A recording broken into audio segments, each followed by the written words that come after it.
যে সরকার এবং ক্ষমতাসীন আওয়ামী লীগের পক্ষ থেকে মেট্রো রেল বলেন, ডাটা সেন্টার বলেন, অন্যান্য ধ্বংসস্তূপ যেটা হয়েছে সেটি প্রধান অ্যাটেনশনের জায়গা হয়ে গেছে। তো সেটি হতেই পারে, কিন্তু সেজন্য যে যারা মারা গেলেন, কিভাবে মারা গেলেন সেটি তদন্ত সাপেক্ষ, অনুসন্ধান সাপেক্ষ।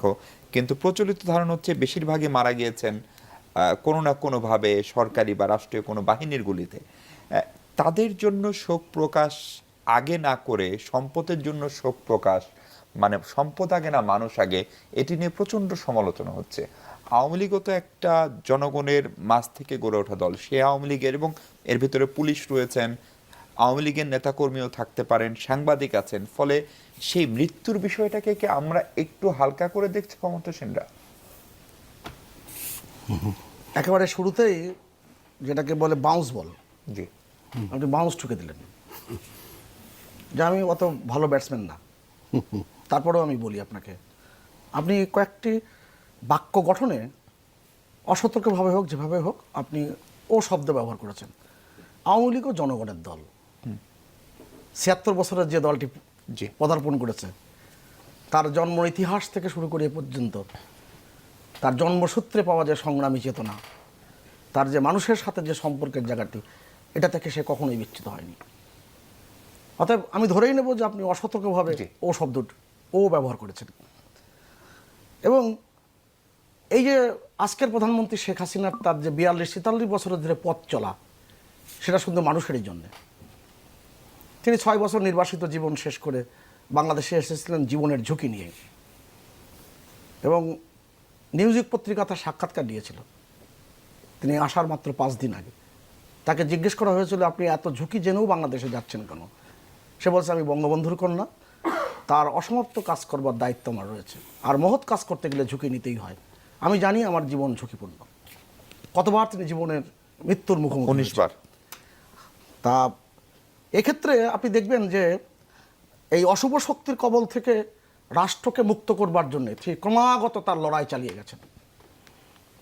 আপনি যদি এই প্রশ্নটা আমাকে প্রথমেই না করতেন, তাহলে আমি এই কথাগুলো হয়তো বলতাম না। এবং এই যে সহিংসতা, জঙ্গিদের নির্মূল করা এবং সন্ত্রাসীদের পরিকল্পিত নাশকতা, সেটাকে রুখে দেওয়া, এটা তিনি সবসময় করার চেষ্টা করেছেন এবং করেছেন, এবং তার ইতিহাসও রয়েছে। এখন মানুষ হত্যা যারা করলো, তাদের বিরুদ্ধে তার অবস্থান তো খুব পরিষ্কার। এবং তিনি, আপনি খেয়াল করে দেখবেন যে এই ছাত্রীদের প্রতি তার অনুভূতির জায়গাটি, সহানুভূতির জায়গাটি আমরা আমাদের ছাত্র জীবনের একেবারে গুরুত্ব থেকে ৮০ দশকের প্রথম থেকে দেখে এসেছি। ঢাকা বিশ্ববিদ্যালয় ক্যাম্পাসে বারবার ছুটে এসেছেন, শিক্ষা প্রতিষ্ঠানে বারবার গিয়েছেন, সমগ্র বাংলাদেশে তিনি শিক্ষা প্রতিষ্ঠানগুলো, তিনি যে রাজপথে ছিলেন সেটা এই আন্দোলন, এই শিক্ষার্থী ইনফ্যাক্ট দেখেই নাই। এটা এই শিক্ষার্থীরা তো অনেক অজানাও রয়ে গেছে। এবং এইটা বলতে পারি যে এখন যে সরকারি দল আওয়ামী লীগকে বলা হয়, তাদেরও অনেকে দেখেননি। সেটাই হচ্ছে সবচেয়ে দুঃখের ঘটনা, এবং তারা বুঝতেও চাচ্ছেন না অনেক ক্ষেত্রে, যে কারণে এই ব্যত্যয়গুলো দেখা দিয়েছে।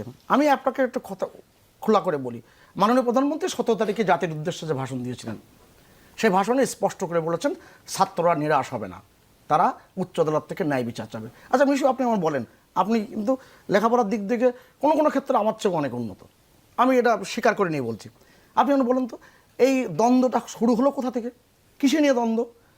2018 সালে নিয়ে তো মনে হচ্ছে সরকার এবং শিক্ষার্থীরা খুবই কাছাকাছি একটা জায়গায়। একেবারে আমি বলি, ব্যর্থটা কোথায়? একবার শেষ করে দেবো জায়গায়, যে আসলে কি কোটা ছিল? 2018 সালে পরিপত্র জারি করার পরে কোনো কোটাই নেই।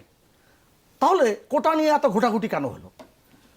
একটা ভুল বোঝাবুঝি ওই জায়গায় উচ্চ আদালতে, অর্থাৎ হাইকোর্ট ডিভিশনের একটি বেঞ্চ সেটা ওটাকে বাতিল করলো। কার পরিপত্র? আজকে প্রধানমন্ত্রী শেখ হাসিনার যে পরিপত্র বাতিল করেছিল নির্বাহী আদেশে, তার বিরুদ্ধে। তাহলে সরকারের বিরুদ্ধে এই সিদ্ধান্ত, এই রায়, সরকার খাতে খাতে কিন্তু